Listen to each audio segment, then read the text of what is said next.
Dice, una mezcla de bacacho sólido y carbono sólido reaccionan a 1482 Kelvin en un reactor batch evacuado en donde ocurren las siguientes reacciones. Y nos dan que el bacacho produce óxido de bario más dióxido de carbono, y a su vez que el carbono sólido reacciona con CO2 para formar CO. Y nos dan las dos constantes, la constante de la reacción 1 y de la reacción 2. Y nos piden determinar la composición del producto gaseoso y su presión total en el equilibrio. ¿Va? Si se dan cuenta, pues es una reacción heterogénea porque tiene sólidos y gases, y a su vez es una reacción compleja porque hay dos reacciones. ¿Okay? Es un problema mixto, pero se resuelve de la misma manera. Entonces, vamos uno por uno. Balance.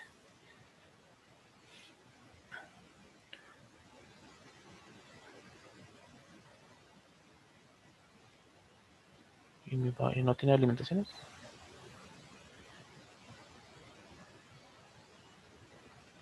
Ok, no tiene alimentaciones, pero de todos modos vamos a plantear el balance para ver qué es lo que pasa dentro del sistema.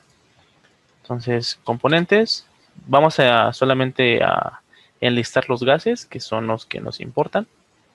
CO2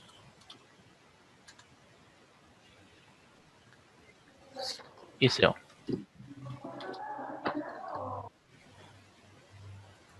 Moles que alimento, pues de ninguno alimento nada, 0, 0. Y moles que reaccionan o se forman,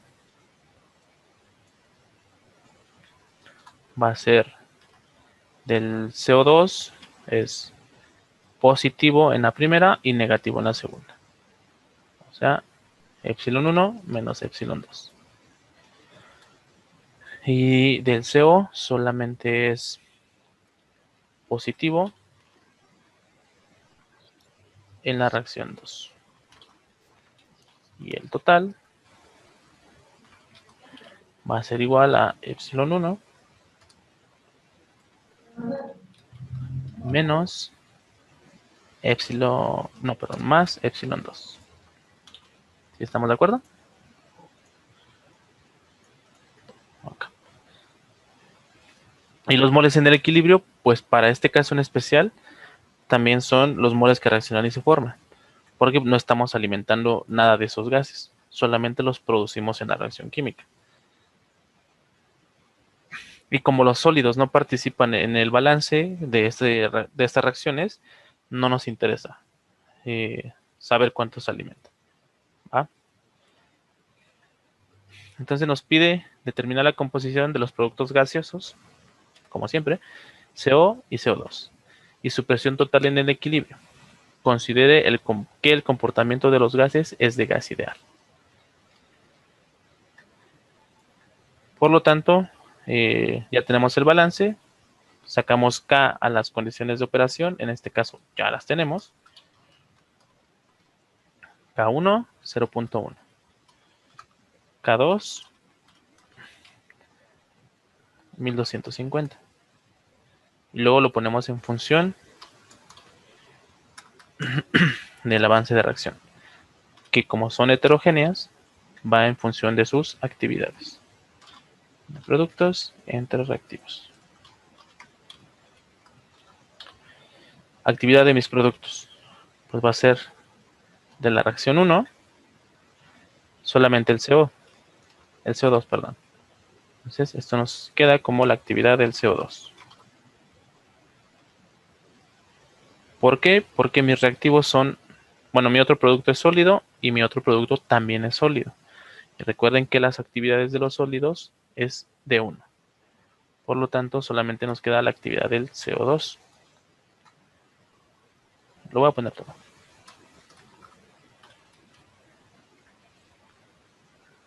Actividad del CO2 por la actividad del óxido de bario por la actividad del CO3.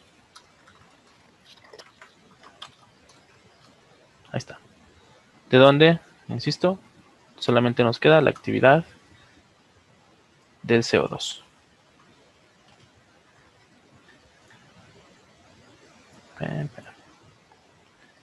Ahora sí, K1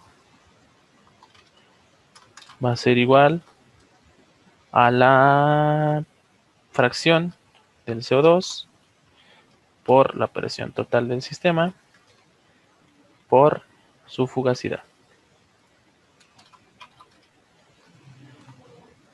Entonces K1 va a ser igual a la fracción, o sea, los moles de CO, epsilon 1 menos epsilon 2, todo eso dividido entre epsilon 1 más epsilon 2 por la presión total. Porque, bueno, la fugacidad nos dice el problema que lo consideremos como gases ideales, y los gases ideales pues son su fugacidad 1, ¿va? Entonces, esto es K1 y K1 vale 0.1. Eso es para K1. Ahora vamos a hacerlo para K2. K2 va a ser igual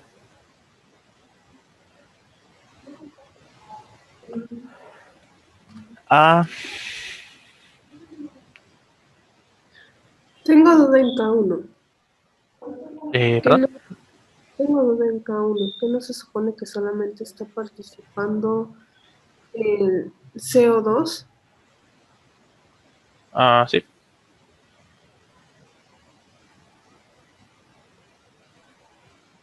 Solamente participa el CO2 en la reacción... Bueno, se produce en la reacción 2 como producto. Es actividad de los productos, CO2 y óxido de bario, entre los reactivos. Por concepto, sabemos que las actividades de los sólidos es 1 y solamente nos queda el CO2.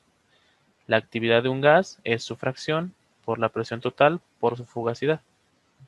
Ah, ya, ok, ya. Sí, gracias. Vale, vale. Entonces, hacemos lo mismo para 2. Actividad de mis productos de la reacción 2 es el CO, ¿vale? Entonces, actividad del CO al cuadrado.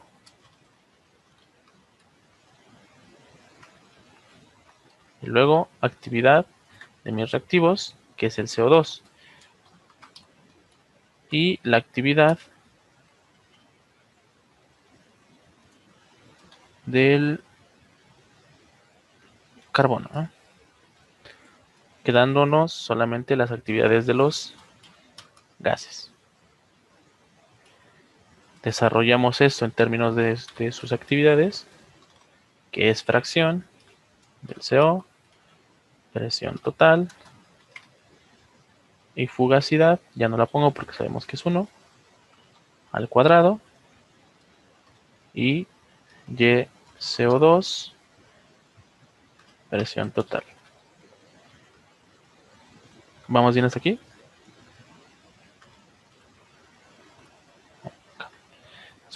Fracción del CO serían 2 epsilon 2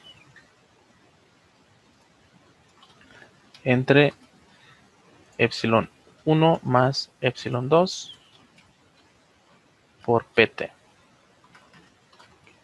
al cuadrado. Y acá abajo, epsilon 1 menos epsilon 2 entre epsilon 1 más epsilon 2 por PT.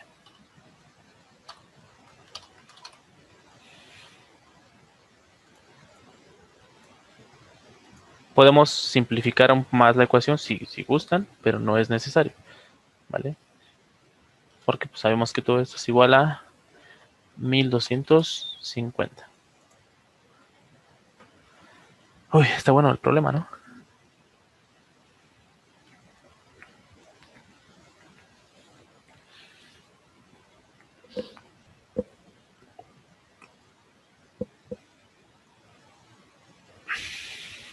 Ok.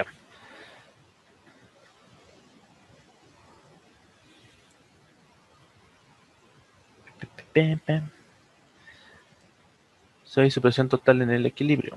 Considere el comportamiento de los gases ideales. Es que tenemos tres incógnitas. Presión epsilon 1 y epsilon 2.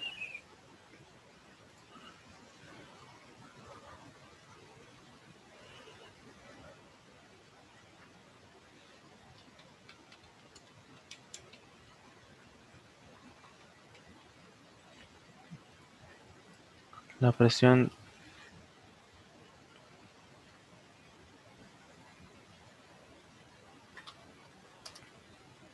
presión total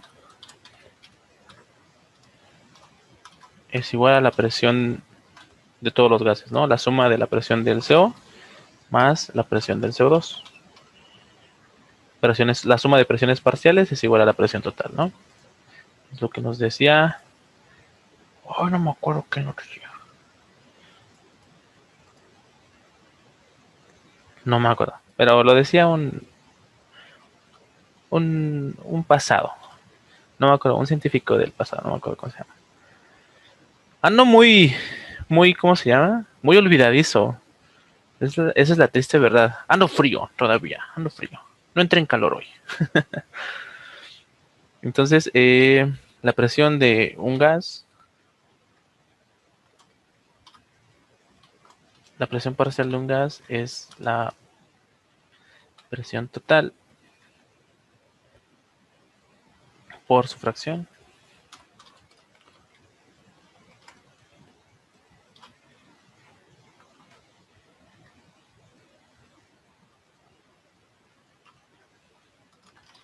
Por lo tanto, su fracción es igual a la presión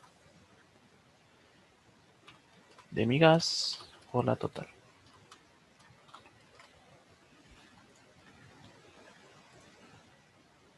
¿Están de acuerdo? La presión parcial de un gas es igual a la presión total por la fracción mol. Y si despejamos, este que está multiplicando lo paso dividiendo. ¿Está bien? ¿Estamos de acuerdo?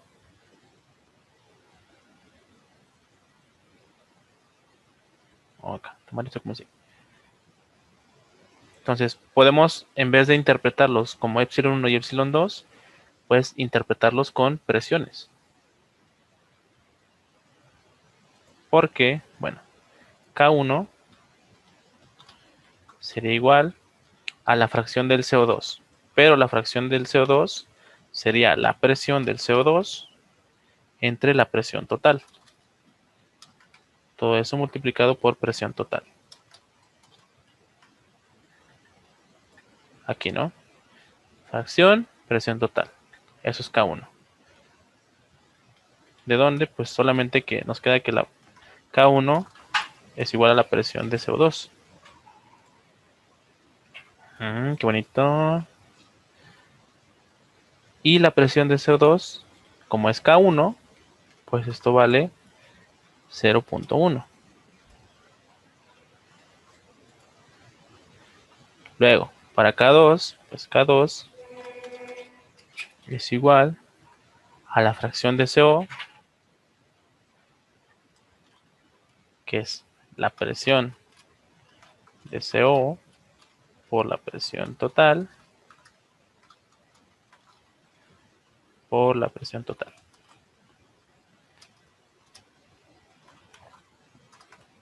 Todo esto al cuadrado. Y abajo sería la presión del CO2 por la presión total por la presión total. Así solito. Se eliminan presiones totales y nos queda presión del CO al cuadrado y presión del CO2. Y todo esto es igual a 1250. De donde ya sabemos que la presión del CO2 vale 0.1. Por lo tanto, la presión del CO2 pues es 0.1 al cuadrado. Este que está dividiendo pasa multiplicando y los 1250 pasan dividiendo.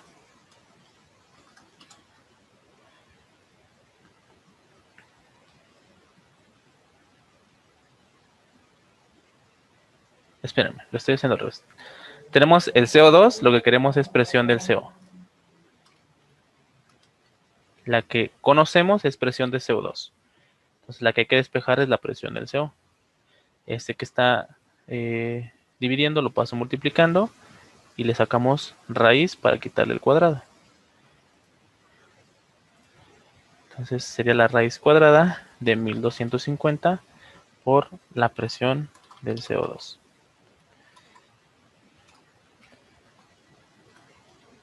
La presión del CO es igual a la raíz de 1250 por 0.1.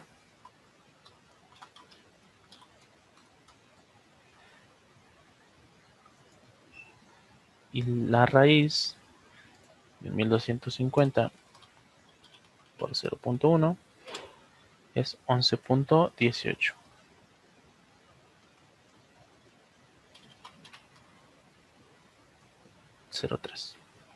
Atmósferas por expresión.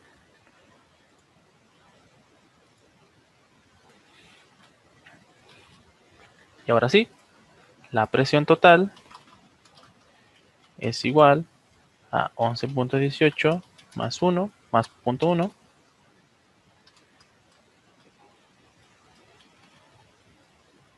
es 11.2803 atmósferas. Y ya tenemos un inciso, que es la presión en el equilibrio. 11.2803. Hostia, está bien chulo este problema. Perdónenme, es que me emociono mucho cuando los problemas son complicados y sí me dan. Me puse nervioso, la verdad sí me puse nervioso, ¿eh? Entonces, otra forma de aplicar un poquito es rascarle al pasado. O sea, lo típico es hacer lo de siempre. Balance, valores de K, desarrollar K en función de epsilon, pero en este sistema de ecuaciones no se puede resolver porque son tres incógnitas con dos ecuaciones. Entonces hay que rascarle de todos lados. ¿Va? Entonces, eh, de antemano sabemos que la suma de las presiones parciales es la presión total. La presión parcial de un gas, también la ecuación, incluso vamos a remarcarlas para que sean como nuestras salvadoras del problema. Y ya lo demás es un poquito de álgebra. Volver a agarrar las ecuaciones de K y ver si se pueden eliminar una que otra ecuación y encontrar un resultado, ¿vale? Todos los problemas tienen solución, unos se complican un poquito más, pero al final de cuentas se puede. Somos esiquios, así que podemos con lo que nos echen. Y ya por último, ahora sí podemos calcular K1 y K2, ¿no? Perdón, epsilon 1 y epsilon 2, porque pues ya conocemos las presiones totales.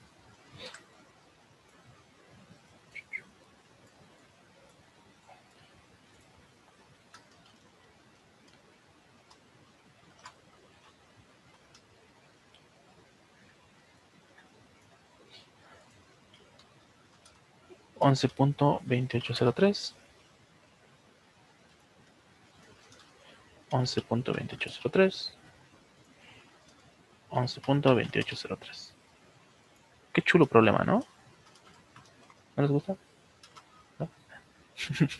¿Qué tal ahora? Tienen que emocionarse. Una de las cosas que tienen que hacer por ustedes es sorprenderse. Cada vez que aprendan algo, que les salga algo, por más pequeño que sea, al menos en cuestión escolar, sorpréndanse, disfrútenlo, porque su cerebro lo asimila que no es algo malo. Normalmente no aprendemos las cosas porque todo el tiempo estamos bloqueando nuestros neurotransmisores con palabras como es que está difícil, es que no puedo, es que cosillas así, ¿no? Entonces, cuando... Y también a veces nos sale algo muy tonto, un ejercicio muy fácil, y nos decimos, ay, eso que está muy pedorro. Entonces, cosillas así son las que empiezan a ¿cómo llamarlo? A sabotearnos nuestro aprendizaje. Entonces, traten de disfrutarlo. Al final de cuentas, están aquí por mucho tiempo, van a estar aquí un par de años en la carrera. Al menos disfrútenlo. Entonces, solve, tal cual. Menú, álgebra, 7, 1, epsilon 1 y epsilon 2.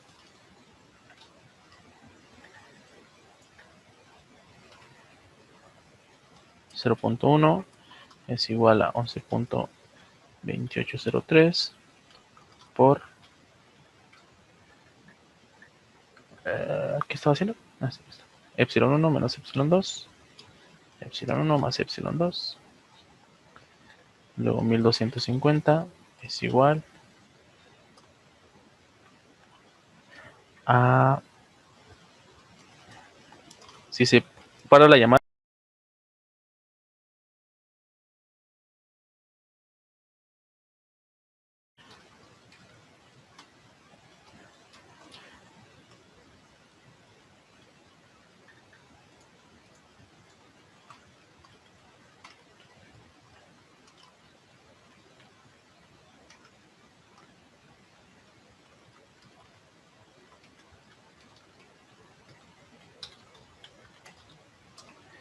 Falso. Que me equivoqué.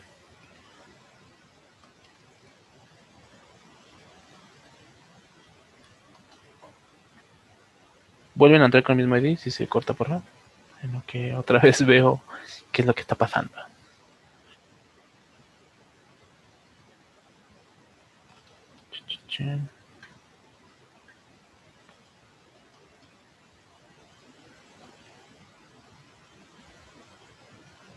Ah, ya.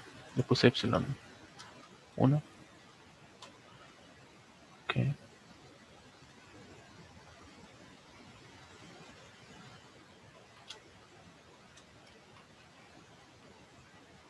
Este coma aquí.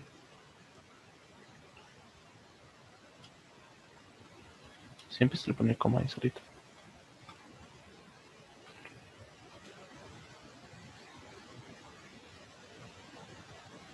Bueno. Y nos quedaría entonces 11.1803 entre 11.2803 y 1 menos eso, 0.99 y 0.008.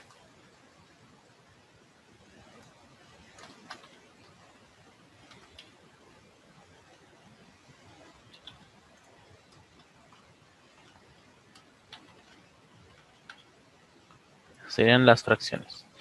Y es lo mismo que tenemos acá, ¿no? 99, 11, 89.